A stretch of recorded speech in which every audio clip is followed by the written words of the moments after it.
Hi there, everyone. I'm Becky Robinson, and I am so thrilled to host Scott Mautz for today's webinar event on Find the Fire, his latest book. Look, I have one. If you look really closely, you're going to be able to see that Scott has a Find the Fire logo on his t-shirt, and if he picks up his cup of coffee, you're going to see that he's really on fire about this book. And so we're so thrilled that you've joined us for the celebration. No, you're not a loser. We can make a W. Total dork. Yeah, exactly.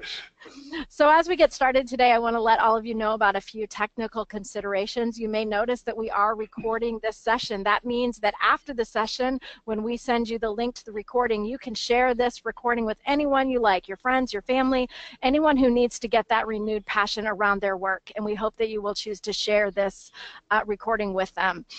The other thing is that Scott has, I've heard, a slew of slides, a whole lot of slides, and you don't need to worry too much about trying to take notes unless that's your way of learning. We are going to send you a PDF of the slides after the event, so you can give your full attention to really soaking in Scott's brilliance on this call, and we'll make sure you get the slides later.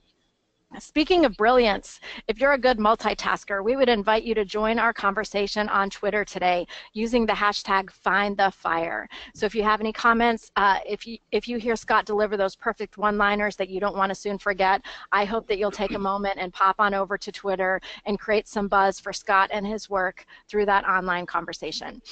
We will hope to have time at the end of today's call for your questions. And so what we would love to invite you to do at this time is we would love to invite you to type into the question panel, and we always love to get a sense of where our audience is. And Amanda, you read my mind in Milwaukee.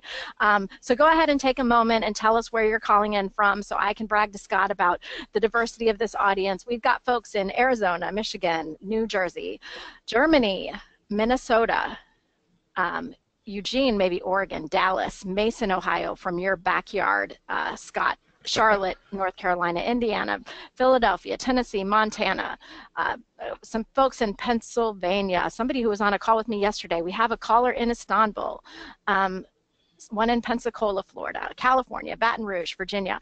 I think we're going to hit nearly all the states today, and so we're thrilled to have you all participating with us. So now that you know where the question panel is, I would invite you to add those questions throughout today's call.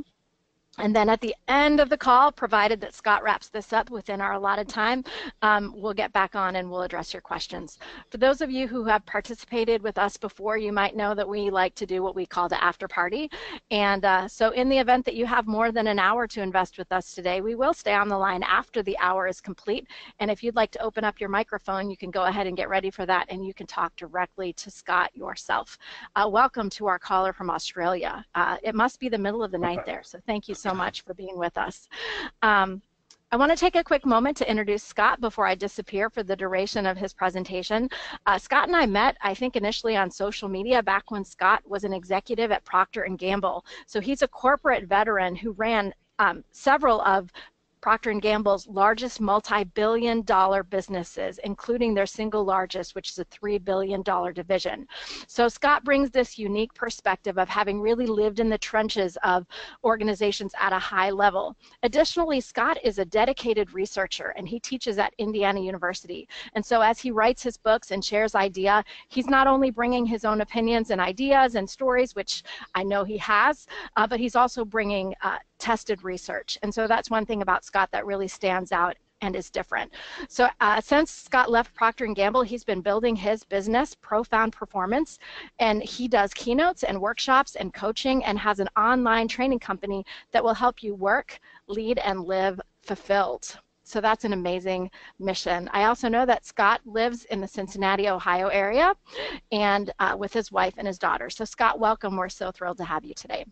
Fantastic. Thanks to folks from all over the country and all over the world for dialing in. I appreciate it. I won't let you down. All right, let's go ahead and get started, right, Becky? Here we go. We'll begin with a story.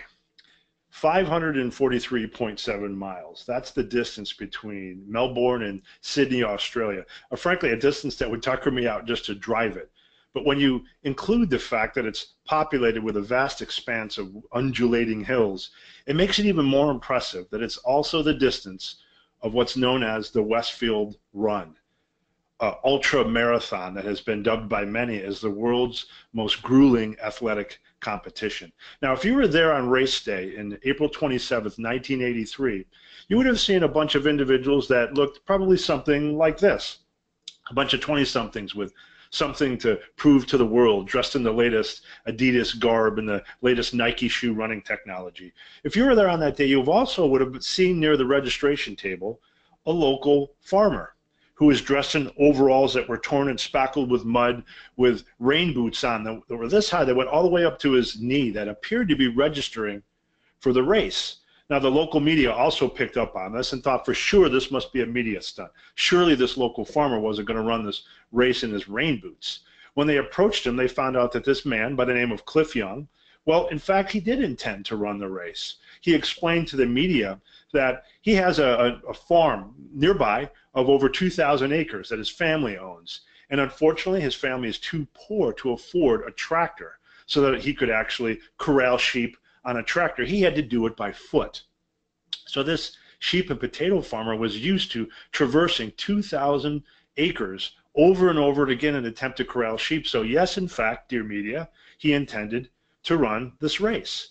Well, things lined up in the starting gun went off at the race, and sure enough, Cliff was still there, dressed in his rain boots, ready to run an ultra marathon with the rest of these young runners ready to go. Crack, off went the gun. The marathon began. And as you can see on the screen, Cliff soon fell behind, and in fact, he's not in this picture, but he wouldn't be. If this was a picture of race day, you see the background where you see that mass of bodies? You wouldn't have even seen him in that. He would have been far behind that. Very shortly, he quickly fell far behind all the other runners, and he was drawing a lot of laughs along the way, dressed in his rain boots. I guess it's safe to say he didn't exactly run like Forrest Gump, but boy, he had a lot of gumption. But the funny thing about this story is that 5 days, 15 hours, and 4 minutes later, nobody was laughing anymore, because by then, Cliff Young had won the Westfield Marathon. And by the way, he didn't just win it by a minute or two. He finished more than 10.5 hours ahead of all the other marathoners and obliterated the old record by more than 2 days. Oh, one other thing that's probably important to let you know. Cliff Young was 61 years old at the time. And yes, those are his dentures that you see in his mouth there on screen. So how is this possible, you ask? How can a 61-year-old run an ultramarathon for the first time, a potato farmer, a sheep farmer, and actually pull this off versus people that are a third his age? Well, he had a couple of things going for him. Number one, Cliff, you see, he didn't really have any world-beating running technique. He just ran side by side, his feet shuffled, side by side, slowly and then quicker and quicker. Well, I mean, frankly, exactly like this. That's Cliff Young actually running. That run, that style of running came to be known as the Young Shuffle. And ultramarathoners around the world soon began to copy what was originally mocked by people on that day. It turns out it's an incredibly efficient way to run a long, long distance. He didn't know, it's just the way he ran. Number two, the second thing that's so remarkable about this is, what did Cliff Young know about running an ultramarathon? Absolutely nothing.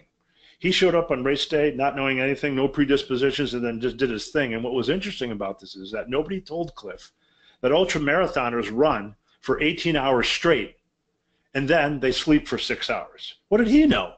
So each night, he would sleep for just under an hour, get up, and then keep running. No world-beating strategy, run while the other guys slept. Not a bad idea. It was like a modern-day tortoise and hare affair, if you will. And perhaps the most important thing that you need to understand about Cliff Young and how he could pull off such a feat was that Cliff was never, ever, not even for a moment, doused by fear. He had every reason to have fear dampen his pursuits that day, particularly fear of failure. Now you may say, hold on, what does a 61-year-old have to be afraid of? He was running a race where no one had any expectations of him. But my friends, our fear of failure doesn't just mean that we fear losing everything we own financially, or our reputation, or our jobs. Fear of failure can mean not being able to live up to your word either.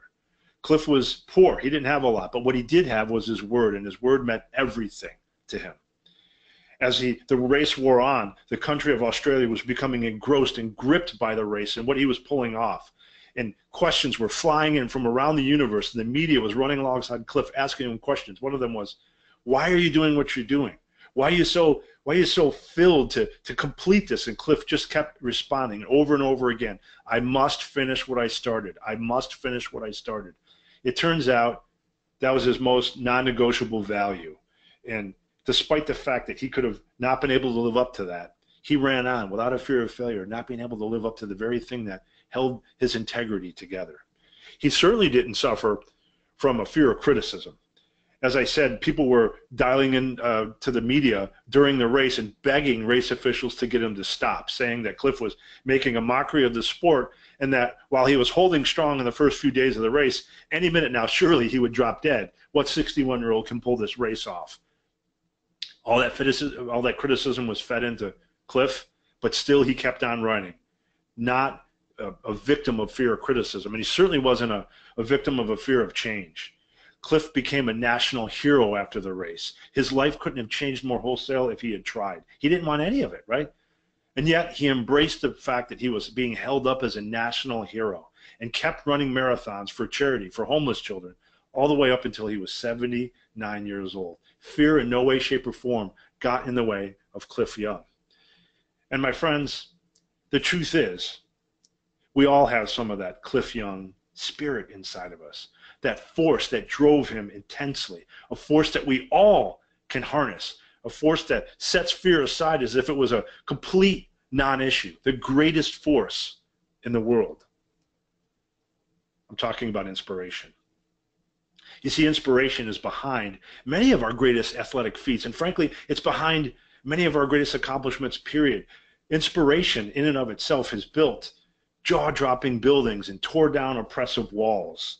It's burst breathtaking art onto canvases. It's spit in the face of terrorism with a heroic act. It's pitched that winning, bold idea to the conservative client. It's taught English in the jungle and finally realized that lifelong goal of launching a business. It's woven spellbinding pages that you can't put down and finally taken that guitar or accounting class. Inspiration is behind many of our greatest individual and team-based accomplishments. And it is so powerful, it has drawn many enemies over the year, not just fears we'll talk about in just a minute. But what is inspiration really? That's what I want to talk to you about today. Really bring inspiration down out of the ethereal, bring it down to the ground, into the practical and the pragmatic and the applicable. What is it really? Well, first, I think you know what the feeling is of inspiration is in of itself. It's that sense of excitement that builds up inside you. It pushes everything to the peripheral. You're drawn into the power and the possibility of the moment. You're ready to take action. Inspiration is like the holy grail of enthusiasm. It extends its power even beyond motivation. And it's probably important that we make a discerning point on the difference between inspiration and motivation as we dive into this. Now, motivation on the right side of your screen. See, that's the pragmatic consequence of inspiration, right? That's the engineer in you that proceeds in a step-by-step fashion, one step at a time until you achieve your goal. Inspiration precedes motivation. It's a galvanizing moment of energy and passion and vision that thrusts motivation into action. And perhaps here's the key takeaway from this. With motivation, we take hold of an idea and we run with it. With inspiration, an idea takes hold of us. It's what makes it the most powerful force on earth. And my question for all of you out there is, where is yours gone? If you feel your inspiration and your passion for work waning, even a little bit, all the way up to the other side of the spectrum where you feel like it's completely abandoning you at work, or if you're somewhere in between, don't worry, you're not alone. 70% of us have lost that love and feeling at work. Or 70% of us would say that when we finally do get inspiration into our work lives and full passion into our work lives and our life in general, it's fleeting and it escapes very, very quickly. And the amazing thing is that when inspiration seeps out at work and we find our passion waning, most of us just wait for a lightning strike, for inspiration to just occur. If you're waiting for inspiration to just happen, you may as well be waiting for one of these to show up in your backyard, because that's just simply not the way it works. Now, if you're continuing your search within your job, looking for inspiration, here's what I can tell you. Most often in our jobs, we look for inspiration from our chain of command or from our bosses. A major study that I was involved in just came back, and it shows that out of all the employees surveyed, get ready for this one, 55% of all employees say the number one characteristic they want to see in their boss or their chain of command, out of all the attributes they could choose, the number one thing they have chosen is that they want that leader to be inspiring. Yet when you poll that same group of respondents, only 11% will say their boss is actually inspiring. That is a gap that we cannot any longer sustain in the workplace.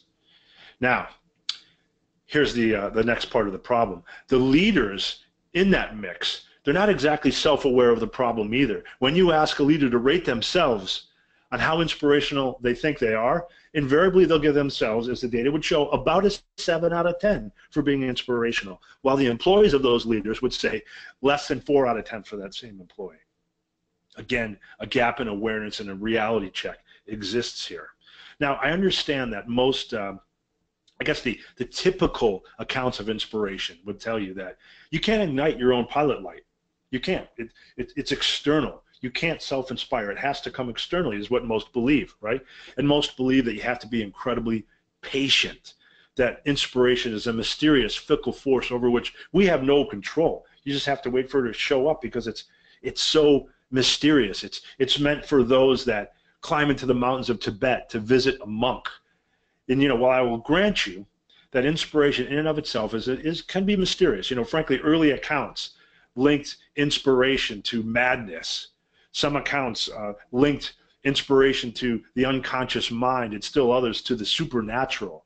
So yes, in general, the gestalt around inspiration is that it is mysterious. But what I'm here to tell you is that in truth, inspiration can in fact be codified and coaxed. Cutting edge research, some of which I'm involved in, is telling us that you absolutely can codify and coax inspiration at work and passion at work. You no longer have to wait for the lightning strike. That's the first epiphany here of today. And if you know the composition of inspiration, what does it really consist of and how does it really come about?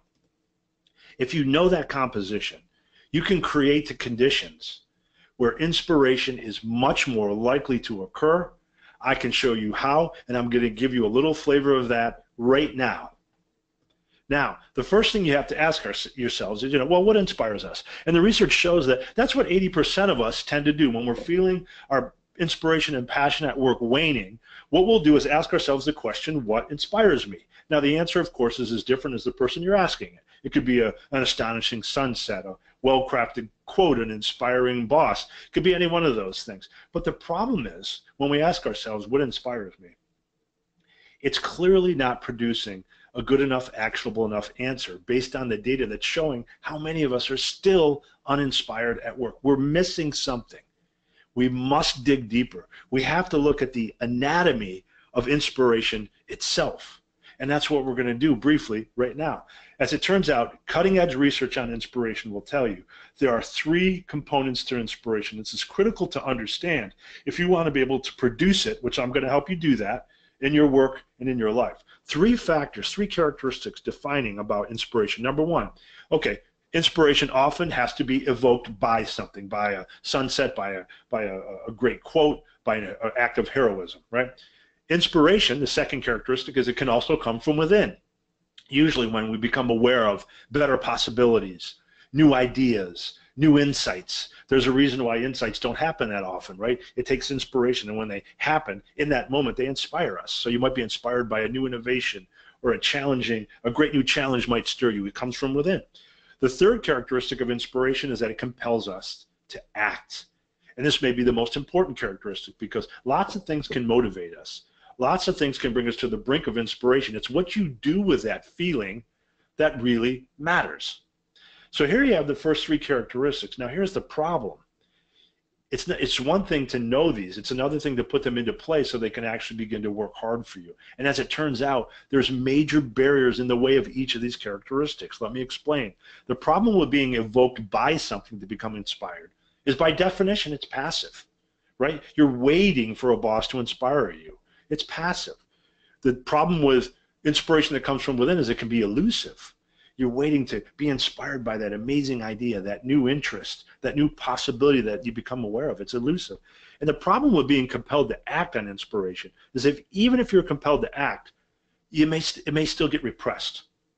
You may be inspired, but you're in a toxic work environment. You have a soul-sucking boss who keeps you from expressing that, or your own debilitating hang-ups. So the core characteristics of inspiration are passive, elusive, and repressed, which sounds like a teenager's memoir, right? Not exactly a good formula here. Now, that's why asking what inspires me, is the wrong question. And now for the next epiphany of this webinar. But here's what research shows is the brilliant question to ask yourself. Not what inspires me, but instead, how did I lose my inspiration in the first place? Because it was everywhere when you started in your job. Everywhere, in every nook and cranny. Natural wells of inspiration were everywhere. And the theory is simple, and the practice is simple.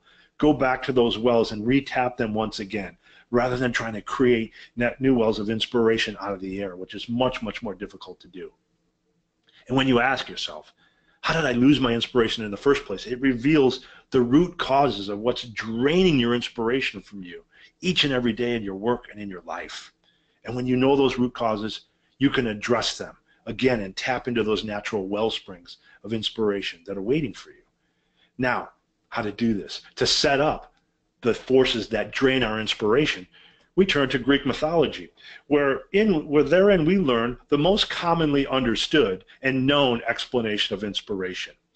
It occurs through the marriage of the god Zeus and his wife Mnemosyne, who had 9 daughters. Each of the 9 daughters presided over different factions of arts and science, and they would whisper into the ears of musicians and artists to help them create. They were known as, their stage name, I guess, better known as, the 9 Muses. You may have heard of an artist saying, "I'm waiting for my muse to whisper to me." The word music came from muses. The word museum came from muses. It's essentially the warehouse to store all the output that the muses helped create. That's the most known explanation of inspiration. Now, work with me here for a second. Let's imagine for a minute that these 9 muses existed in the real world. If that's true, imagine for a second that their counterforces existed as well. Imagine that there were forces that weren't seeking to help us with inspiration. They were looking to draw our inspiration out of us, suck it out of us. There are, and guess what? There's 9 of them. Is that a coincidence? I'll let you be the judge of that. But research shows that there are 9 forces that drain inspiration from us, and these 9 forces, statistically, significantly speaking, break out from the pack of all of the rest. So what are these 9? What are these 9 anti-muses, as I call them, the counterforces to the muses in Greek mythology? Let's take a very quick look at all of them. The 9 muses, you've already met one of them. The first one is fear, in all the different forms that I talked about. A loss of control, when we feel like we're operating with far too little control over what happens in our life, far too little influence over the outcomes. A dearth of creating, when we just stop putting creative output into the world, our unique contributions to the world. When we've settled and we've become bored with where we're at in our life. A dwindling self-belief, a feeling of insignificance. Being inundated is like the new black in the workplace, when you're completely overwhelmed, which happens to many of us. Disconnectedness is another anti-muse that drains our inspiration. When you're no longer connecting with those around you in the workplace for a variety of reasons, and a lack of evocation, when you're not inspired by anything at work. Now, in the interest of this webinar, we're going to touch on just 4 of these anti-muses. And in the book, Find the Fire, I go deep on all of them, what causes them, how to fight back. We're going to touch on just 4 of the most fearsome of the anti-muses. Now, as for fear, as I said, you've already met the fear of failure in the beginning of the webinar. The truth is, fear of failure, 50% of adults say it's the #1 thing that keeps them from accomplishing their goals or even revisiting their goals. And if you're sitting there thinking, Scott, that's great, but dude, I don't suffer from fear of failure. That's not my thing. Okay, first of all, congratulations if not, because you've beat the odds. And I can tell you that it's mathematically impossible that you don't know someone in your work life or in your life that is suffering from this, because it's just too predominant in the population. So what do we do about fear of failure? The other thing about it is that it's become such a problem in the workplace that neuroscientists have begun to really take a look at fear of failure to understand it. And neuroscientists, now they're red hot, right? If you read any kind of business article, it seems like 1 out of 10 articles these days are from neuroscientists.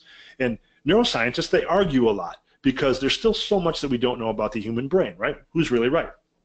But what about 99.9% of all neuroscientists will agree with is this following MRI scan from a 25-year-old student who was told he was about to go on stage and present to 500 people. This is the brain scan of a 25-year-old brain actually experiencing a fear of failure. You can see it in the parietal lobes, all the neurons firing. And what's amazing about this is look to the right of this picture where it's dark. That's the part of the brain that's responsible for exploration, risk-taking, and discovery. Our fear of failure literally shuts down that part of our brain that's responsible for many of the things that unlock inspiration and passion in our life, like exploration and discovering new things and getting new experiences. That's what we're up against here with a fear of failure. That's why it's such a powerful anti-muse.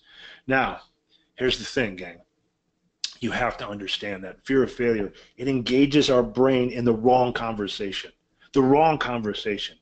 But you have the power for yourself or others to reframe that conversation.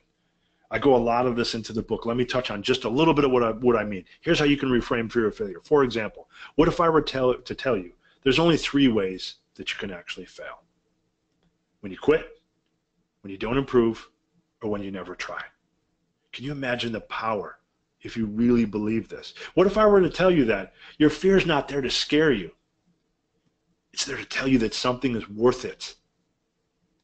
What if I were to tell you that failure is an event?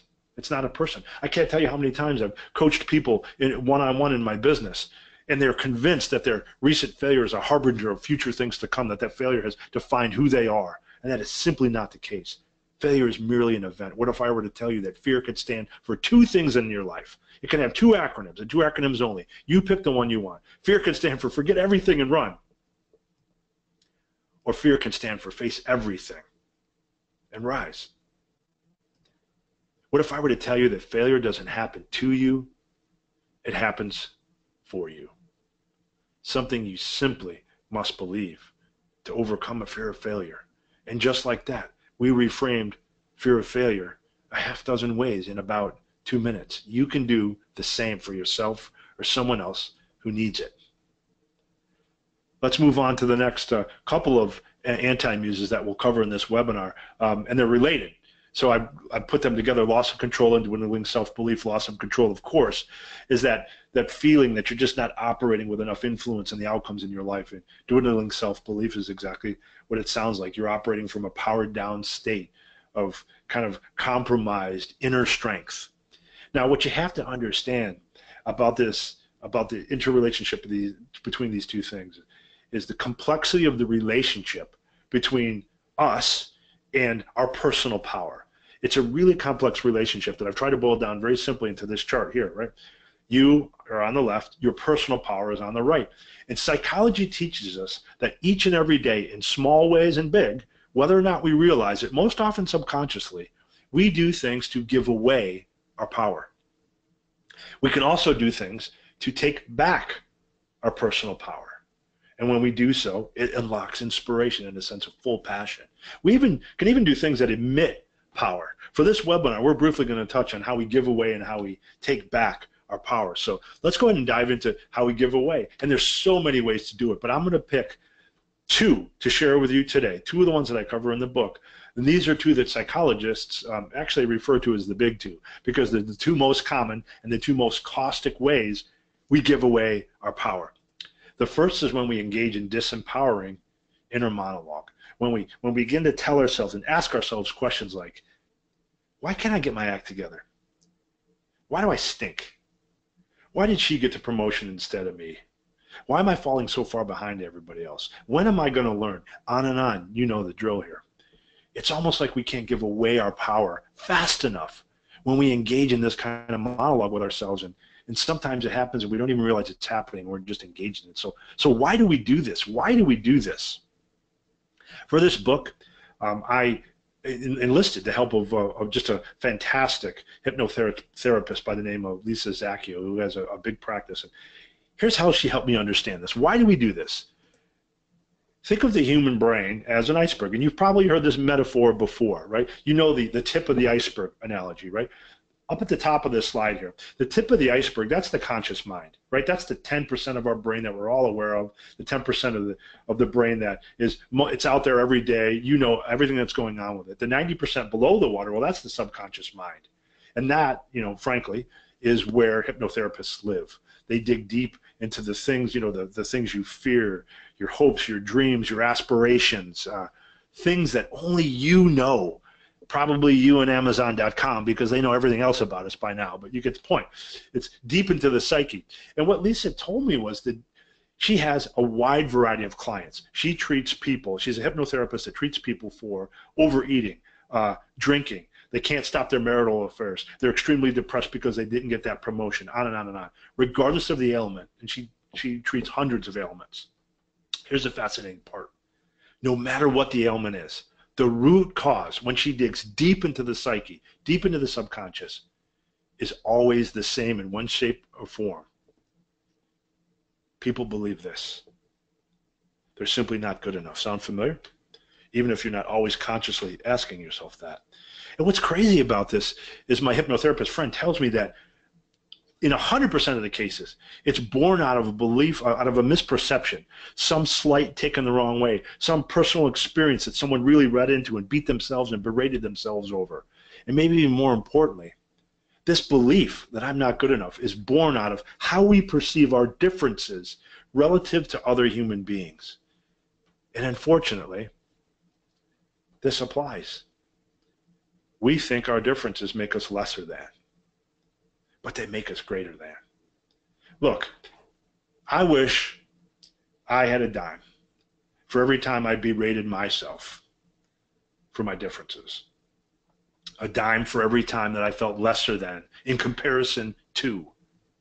A dime for every time that I forgot that my uniquenesses are they're what make me greater than others in some humble ways, but they're what make me greater than I was before, than I was the day before, because my unique approach to life is what's helping me become a better version of myself each and every day, and I just need to keep at it and stop this disempowering thought of I'm simply not good enough.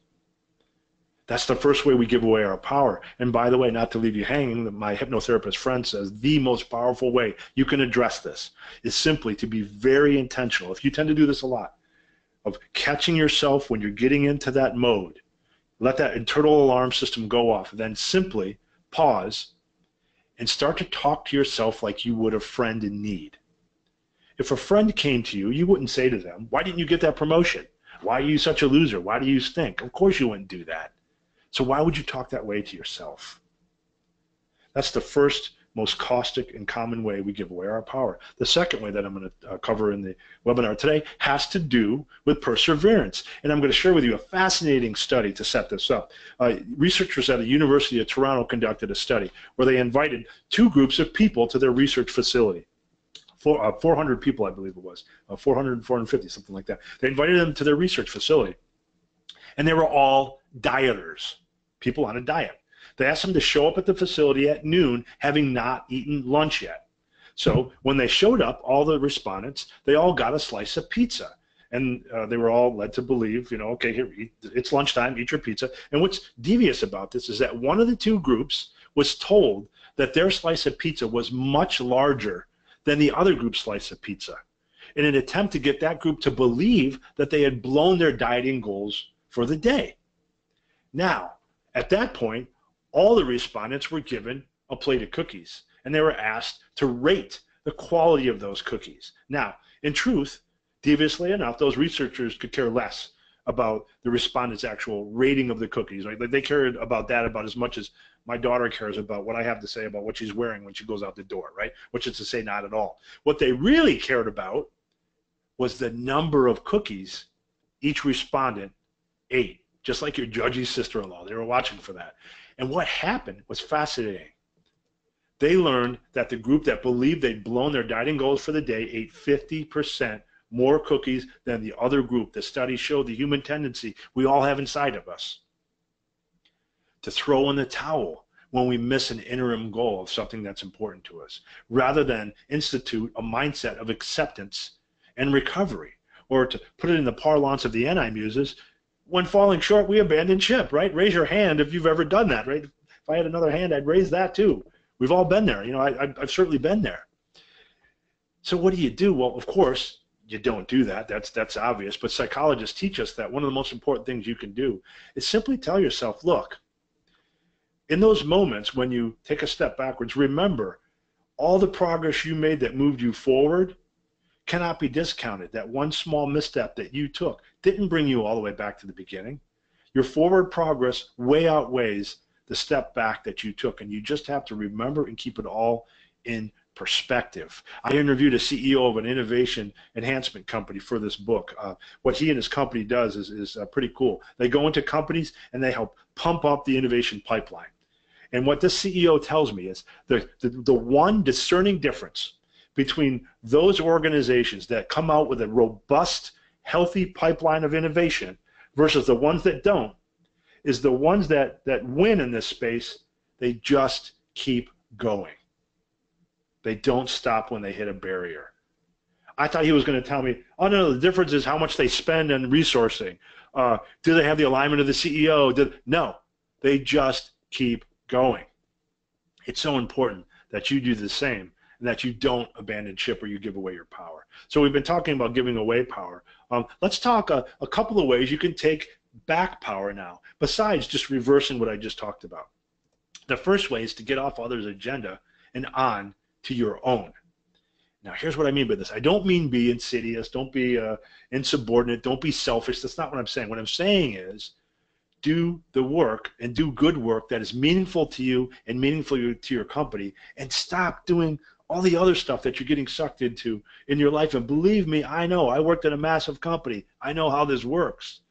What's fascinating about this is a major workplace study just came back where all the employees, and there was 10,000 people in the survey, of all the employees surveyed, get ready for this, they said that 45% of their work could not be linked to any mission, any objective or any goal related to their organization. They could not link it to anything that really mattered in the organization. And that's before you account for the time spent in meetings, where the number races up to the 75 to 80% level. By the way, when this is something that I like to tell crowds when I speak to them, there are two things that will be the death of us. Number one, death. Number two, meetings. So where does our time go besides just getting sucked into meetings? Well, what research tells us is usually one of three places. Number one, we get sucked into mundane processes in some way, shape, or form. Number two, we literally get sucked onto somebody else's personal or political agenda. Or number three, the work we're doing is literally pointless to anybody. Talk about an opportunity to take back power. It is so hard to be hard on your work. That's hard work, but it's work you must do. And at the end of this webinar, I'm going to let you download, give you a text number. You can download a tool that I developed to help you with this. It's called a color-coded work plan. You get a chance to look at your work plan in a new light and code it red, green, or gold. Red is work you should stop doing. Green is work that you should do more of. And does it meet certain criteria for helping you grow personally and helping to grow the organization? And gold work is legacy-worthy work. So it's a new look at a work plan. And I'll make sure you have it because I feel so passionate about getting off others' agenda and onto your own to doing work that's personal and professional and important to you and to your organization. Okay, the second is simply a bold statement. The second way we take back power is when we decide who gets to criticize us. You decide who gets to criticize you. Not all criticizers are created equal, my friends. Some of them should even have a seat at the table. So your boss, your mentor, yeah, they probably get a chance and should get the right to criticize you a bit, right? You know, Bob in accounting or your judgy sister-in-law, yeah, no, I don't think so. They don't make the cut. And now, by the way, I'm not telling you to, create make your world infinitely small so that nobody can criticize you so that you can protect yourself. That's not what I'm saying. People on your team, for example, should have the right to be able to give you to be critical of you. I mean, that's okay. That's part of the system. This is about not giving undue influence to people who shouldn't have it in your life. And here's what's incredible about this. Research shows that 15% of the criticism that we receive at work and in life, only 15% is actually warranted, worthy, and worthwhile. And yet, we take over 90% of all that criticism to heart, and we let it bother us. You decide who gets to criticize you, and by the way, you are the one who assigns value to the words spoken to you in that period of criticism. It's probably worth repeating. You assign the value to the words spoken to you. Nobody else. I think Eleanor Roosevelt had it exactly right when she said, and you've probably heard this quote before, nobody gets to make you feel inferior without your consent. Deciding who gets to criticize you is the next way you take back your power. And the second are the two ways we'll talk today. On to the last anti-muse that we'll talk for this webinar, insignificance. And this is, of course, obviously a powerful one, because it's when you kind of quietly admit to yourself that, like, wow, I'm probably doing work that doesn't matter very much to myself, to the company, or to anybody else. And it can be devastating. It can be the antithesis of passion and inspiration felt at work, if you will. It's hard to imagine anything more opposite, perhaps maybe other than fear. But the good news is there's lots of I guess I should say, veins of impact you can mine to bring back significance to your work again. Let me just give you a few examples. For the first one, I want you to meet Nora Ephron. Some of you may already know her. She's no longer with us, but she's an Academy Award nominated screenwriter who wrote some of the movies like You've Got Mail, Sleepless in Seattle, and Silkwood. She's also known as the Queen of Quips. She made a great quip about her time when she was an intern at the Kennedy White House in 1961, where she said, "It has become horribly clear to me that I may be the only female in the Kennedy White House whom the president has not made a pass at this summer." She's known for being the Queen of Quips. She also delivered an address, an announcement, a commencement address in 1996 at Wellesley College, whereby she said, "Women of my age really aren't expected to do much of anything." And understandably and rightfully so, that was incredibly frustrating to her. You had to understand at that point in time, and even before that, Nora Ephron had a rare female foot in the Hollywood door. She had already established herself as a success. So she had some leverage. And so she decided to really set an example. And she went on to become a director. And she was a playwright and a novelist and an essayist and a blogger and a producer, like a septuple threat. You see, because Nora Ephron knew that you have to lead what only you can lead. She was in a position to do that. She had the rare fast start in a male-dominated Hollywood industry, and all the way up till her death. She was still mentoring women and men, including Lena Dunham, an actress more famously.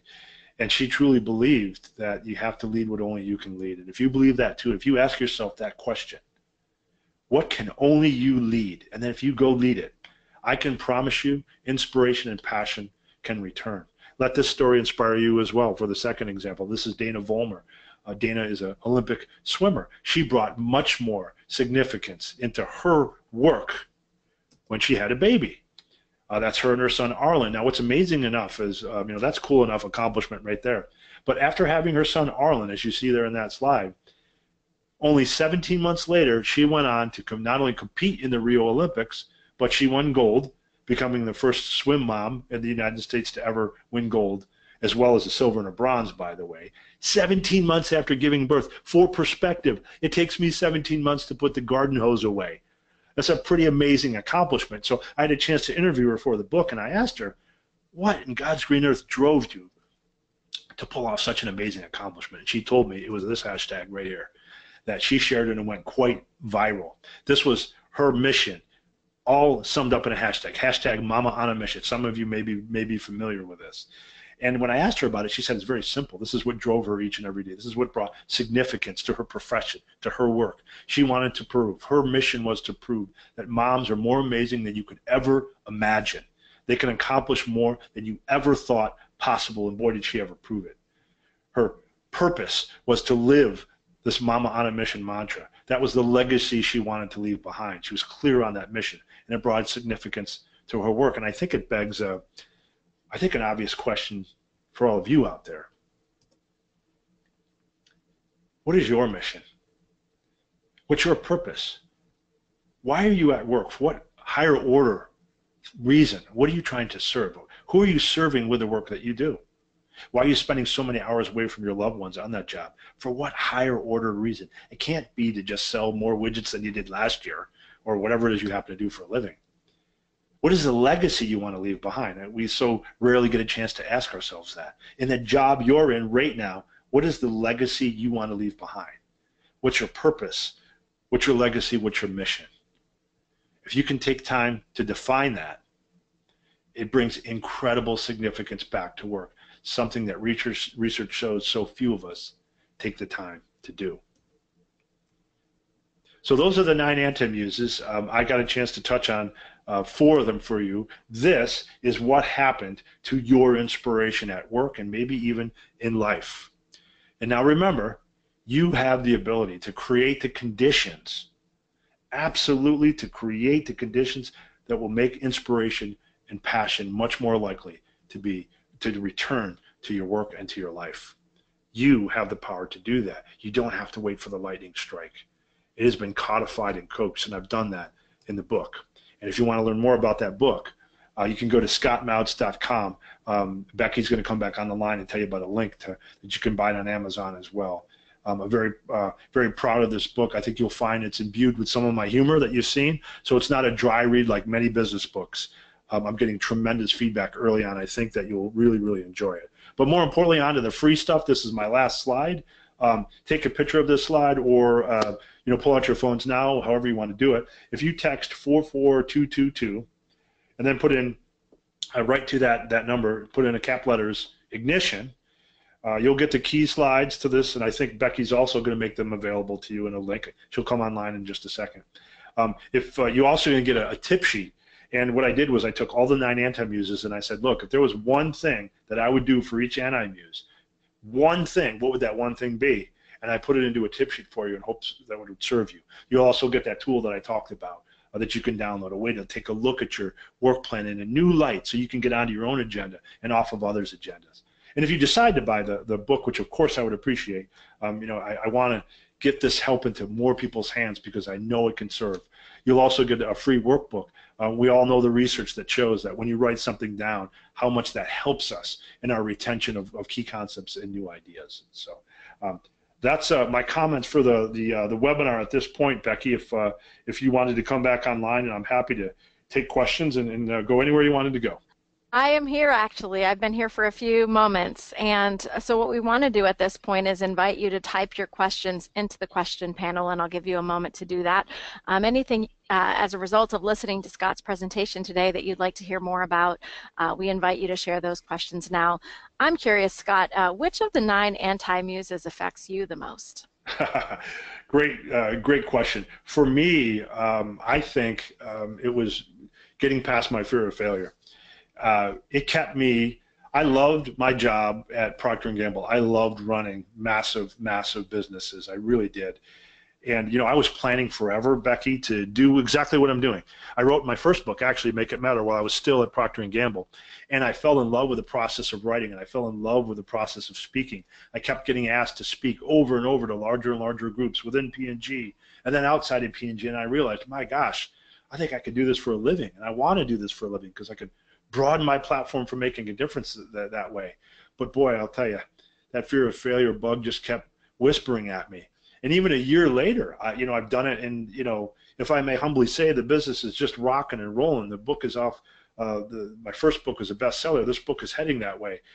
Even then, with the success I'm enjoying, the rate I'm getting hired to keynote at, I still get that fear of failure bug in my ear every now and then, telling me, yeah, boy, dude, what if people don't love you this book as much as the first one? What if you don't get hired as much as a keynoter as you did in the past 6 months? And and I remember all the things I talked about, Becky, and I remind myself that, you know what? If I do take a little bit step backwards, if I do fail just a little bit, it's my ego that fails, not me. And I'm not my ego. I'm not going to let my scumbag ego keep me on the sideline in life anymore. So it's something that I still work against. Yeah, well, so a couple housekeeping questions. We have a couple of people on the line who are wondering if this text number works internationally and if there's a possible alternative if someone's international and they want to be able to Ah, get these resources. thank you for. I was trying to set up an international number ahead, and I couldn't get it to work. So anybody that wants the resources, email Becky if they're able to do that, Becky. And then what I'll do Sure. is I will just send them to you so that you can send them to the international folks online. Thank you, whoever asked that question. I meant to mention that up front. I could not get the international texting option to work with me. So yes, I will still get you these resources. Got it. So you're going to get, if you're on this call, you're going to get an email from me this afternoon that includes the recording and some other follow-up materials. If you'll respond to that email, we'll make sure that you get these resources if you're international and weren't able to access this. Scott, we have some folks on the line who are wondering what your mission in life is. Great question. I talk an awful lot about legacy. I have a whole keynote that's all about the legacy that you want to leave behind in life. And one of my core things is my mission is to try to inspire someone every single day. I have it etched on the back of my iPhone. My license plate is actually NSPRM1, then in the number one, which actually obviously stands for inspire someone. So part of my mission is try to inspire at least one person every single day to move one step closer to the best version of themselves. That's why I left such a massive job where I was very successful to pursue, to me, what was I don't want to get hokey here, but a little bit of a higher calling for me to go and pursue that mission. So Scott, for folks who are on the call who are struggling to find their own individual missions, one of the questions that was put in the panel is, what are some questions we can ask ourselves to discover what our true missions are? Yeah, great question. In fact, I talk an awful lot about that in my first book, Make It Matter. There's a chapter in there on defining your purpose and your mission, and it's so funny your listener would ask that question, because I go into some of the golden questions that you can ask yourself, and I'll just touch on one or two. Surprisingly enough, one place to start is, what are your core values?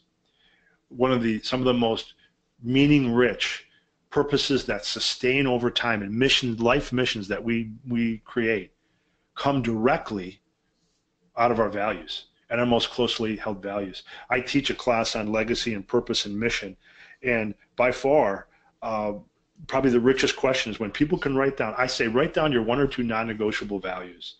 And when they write those down, they begin to look at things differently, and they say, my gosh, I'm living in spite of, not in support of, my values at work. If I were to live in support of, what would that look like? And it quickly helps them craft a mission. So one question you can try is start with, what are your values? Another question you can simply ask yourself is, what deed needs doing in the world that's important to you? How can you be of service to others? And most purposes, most missions, they're so meaningful, they're so filled with purpose because they're about something greater than ourselves. So you can start by asking yourself that question. You can also just, sometimes your friends will give you clues. And I have a group of people that I've coached that have told me, they asked their friend a simple question, what do you think I'm meant to do? And some of the answers they get back are very, very enlightening. That starts to tell them like, oh, I got it. I'm that kind of person. I'm meant to be that. This could be my mission in life. The important thing is meaning starts with me, M-E, for a reason, right? It has to be what's important to you and not what's expected of you. It has to be something that's significant to you and not just simply you going off to pursue a life that others expect of you. Those are just three questions. And again, chapter 3 of my first book, Make It Matter, can help you with that deeply. So Scott, did you notice that your books have this awesome alliteration thing going, make it matter, find the fire? Yeah, it's kind of my thing. We all have enough to do in life. I recognize that. That's why I try to make my talks interesting and try to make my book titles memorable. That's awesome. So how do you help people get over the disconnectedness that you describe in the book? Oh my gosh, where do I start? There's so many ways to do it. I'll pick one of my favorites, I think. One of the things that we can do is develop a set of experiences that are truly meaningful to those around us, truly meaningful ways to spend time. You know, Adam Grant, he's another researcher and a popular writer, you know, once said that, you know, people don't mix much anymore at mixers. Right? We get into these work functions and we stay in their own little groups. And so sometimes people are like, all right, I want to reconnect with the people at my job. So I'm going to do a bunch of social events. We're going to get together. And what happens is the cliques tend to click and stay together. So what you can do, you know, and I talk an awful lot about this in the chapter in the book on disconnectedness. You know, one of the things you can do is very intentionally create a set of experiences that have true meaning and true value through which you can link with other people. So for example, if your team that you work on, if you're trying to connect with people on your team and your team doesn't have a mission yet, pulling the team together to rally around a common purpose and a common mission often pulls people together. Creating shared experiences that are meaningful, like a problem that a team can work through together. Creating an experience where you get to know an individually and you recognize the individual in front of everybody else for all the right reasons so that you can get to know that person more, and that you're thoughtful about how you do it. We've all been in recognition situations where the boss is reading from a piece of paper as if you were just another number, and it's not personalized at all. If you can create those moments where you're being thoughtful about the connection with other human beings, you can rekindle it very, very quickly. Mostly it just takes some intentionality. And again, the chapter in Find the Fire is filled with ideas on how to do that. Great, thanks so much. What would you say to someone who feels like they have way too much inspiration as it relates to how to prioritize, how to spend their time and energy? Yeah, boy, you know what, I have, oh my gosh, I have so many tips. Where do I even start on that one? You know, a couple of things. I still do this to this day. I have a to-do list and a to-don't list, believe it or not. And I will literally write them both out and say, you know, this is a reminder to myself to not get sucked into doing these kinds of activities that far too often pull us in. It's just a matter of being truly, truly intentional about what we want to spend our time on. And I don't know if you're built like me, Becky, but you ever find yourself working on something and you're in the middle of it and you're like, how in the heck did I end up here doing this and working on that, right? Sometimes it's just some intention of being aware of what you're getting, you know, you're getting pulled into, and prioritizing accordingly. Great, that helps. We do have a comment from Cynthia that says sometimes failures can awaken us to what really is our higher calling. Yes, that is. Thank you for that, Cynthia. Really well said. 1,000% agree. Right. Failure it happens for us, not to us. Yes.